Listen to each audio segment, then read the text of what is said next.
R32 या R410 के AC के अंदर हम लोग अक्सर R22 की गैस डाल देते हैं और R22 का जो एसी होता है उसके अंदर R410 या R32 की गैस डाल देते हैं और बड़े फख्र से ये बता रहे होते हैं लोगों को कि इस तरह कर लो, इस तरह आप बम ब्लास्ट से बच जाओगे। लेकिन हकीकत ये है कि ये वो सबसे पहली और सबसे बड़ी वजह होती है आपके एसी के फटने की कि आप गलत गैस, दूसरी गैस जो है वो इस एसी के अंदर डाल देते हो। R22 का जो एसी होता है ना उसके अंदर R22 का प्रेशर कम होता है और R410 और R32 का प्रेशर ज्यादा होता है और R32 का R410 से भी थोड़ा सा ज्यादा होता है। और सब एसी के अंदर जो कैपिलरी का साइज होता है या जो उसके अंदर ऑयल होते हैं उन सब की गेज में फर्क होता है। कंपनी उन्हें उनके प्रेशर के हिसाब से वो डिजाइन की होती है। जब आप ये गलत कैसे डालते हैं तो आपका जो एसी का जो सिस्टम है, जो आपका कंप्रेसर है, वो प्रेशर लेता है, वो बहुत ज्यादा टेंशन ले रहा होता है। लेकिन अक्सर औकात में वो चल जाता है और अक्सर औकात में नहीं चलता। जब वो चल जाता है तो आप लोग खुश होते हो कि नहीं, हमने दूसरी गैस इसमें डाल दिया और एसी अच्छे तरीके से काम कर रहा है। वो यकीनन एसी चल तो रहा होता है लेकिन वो बहुत टेंशन के साथ चल रहा होता है, उसके ऊपर बहुत प्रेशर होता है। अब होता क्या कि एक बच्चे ने ये गलत गैस उसके अंदर डाल दिया और खुशी खुशी कस्टमर से पैसे लेके चला गया।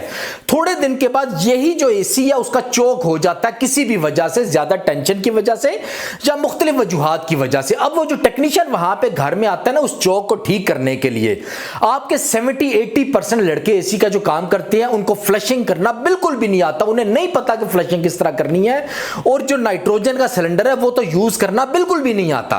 अब ऐसा टेक्नीशियन जब उस घर में आता है, अगला नया टेक्नीशियन, और उसकी चोक दूर करने की कोशिश करता है। चोक का मतलब ये होता है कहीं ना कहीं पाइप के अंदर ब्लॉकेज आ गई है, सख्त ब्लॉकेज आ गई है। अब जब दूर करने की कोशिश करता है, उस कोशिश के अंदर वो बार बार कंप्रेसर को चलाता है, बार बार कंप्रेसर जो है वो जोर लेता है।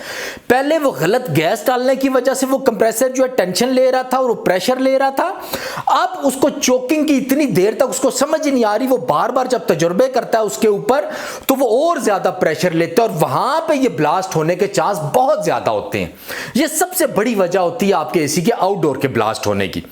दूसरी बात, जब लड़के फ्लशिंग करने की जरूरत कभी पड़ती है, वो समझते हैं फ्लशिंग करनी है और फ्लशिंग नहीं आती।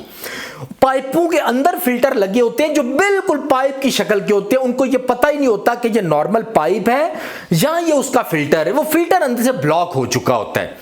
जब ब्लॉक हो चुका होता है तो उनको नहीं पता होता, तो वो बार बार उसमें नाइट्रोजन के प्रेशर देते हैं, बार बार कंप्रेसर को चलाते हैं और कंप्रेसर बहुत ज्यादा गर्म होता है, बहुत ज्यादा वो टेंशन लेता है। इस वजह से ये एक ब्लास्ट होने की वजह बन सकता है। एक उनका फिल्टर और एक उनकी कैपिलरी ट्यूब जब ब्लॉक हो जाती है, जब मुकम्मल तौर पे ब्लॉक हो जाती है।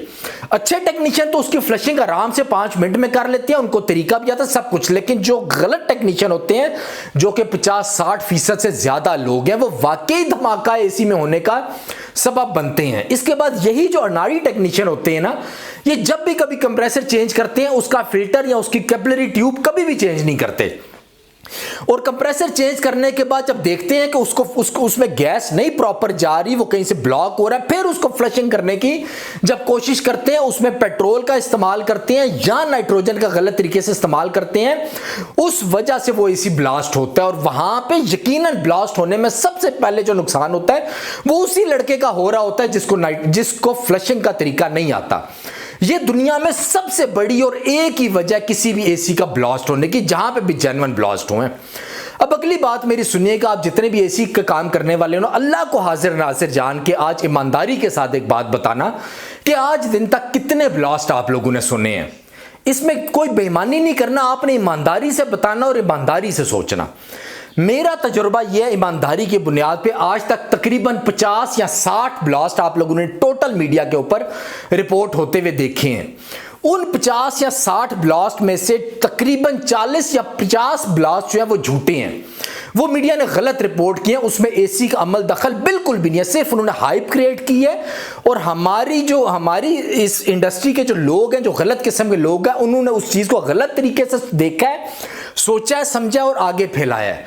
सिर्फ 10 एसी ऐसे हैं जो आज दिन तक वाकई जेन्युइन ब्लास्ट हुए हैं और उन 10 के 10 एसीयू में मैं आपको अपने तजर्बे की बुनियाद पे ये हल्फन कह सकता हूं, अल्लाह पाक कमी बेशी माफ फरमाए। मैं हल्फन अपने तजुर्बे की बुनियाद पर नेकनियती से कह सकता हूं, उन 10 एसी जो जेन्युइन आज दिन तक ब्लास्ट हुए हैं उनमें से 9 एसी के ब्लास्ट होने की वजह टेक्नीशियन थी, और उन 9 के 9 की वजह जो है ये आपके जो है गलत तरीका, फ्लशिंग का तरीका ना आना, इस गलत तरीके से नाइट्रोजन का इस्तेमाल करना और फ्लशिंग का तरीका ना आने से बार बार कंप्रेसर को चलाना, उसको टेंशन देना, इस वजह से वो ब्लास्ट हो। शायद एक आध कोई ब्लास्ट ऐसा हो जिसमें वाकई जेन्युइन कोई रीजन, कोई R32 का मसला हो, कोई एसी की कोई उसके कमजोर उसकी चीजें हो, या कोई भी और वजह हो, शायद एक एसी ऐसा हो। नहीं तो टोटल सिर्फ 10 एसी ही हैं जो जनरली ब्लास्ट हुए, लेकिन सिर्फ 10 की वजह से करोड़ों अरबों एसी एक साल में लगते हैं किसी भी मुल्क में, पाकिस्तान या इंडिया जैसे मुल्क में। उसमें अगर 10 ब्लास्ट ऐसे हो गए जिनमें से 9 की वजह टेक्नीशियन खुद है, तो क्या आप लोगों को इतना ज्यादा R32 या एसी के खिलाफ या एसी की इंडस्ट्री को तबाह करने के लिए हर टाइम सोचना चाहिए या बात करनी चाहिए? इस बात को जरा गौर से सोचिएगा और हकीकत पसंदी की बुनियाद पर फैसला कीजिएगा।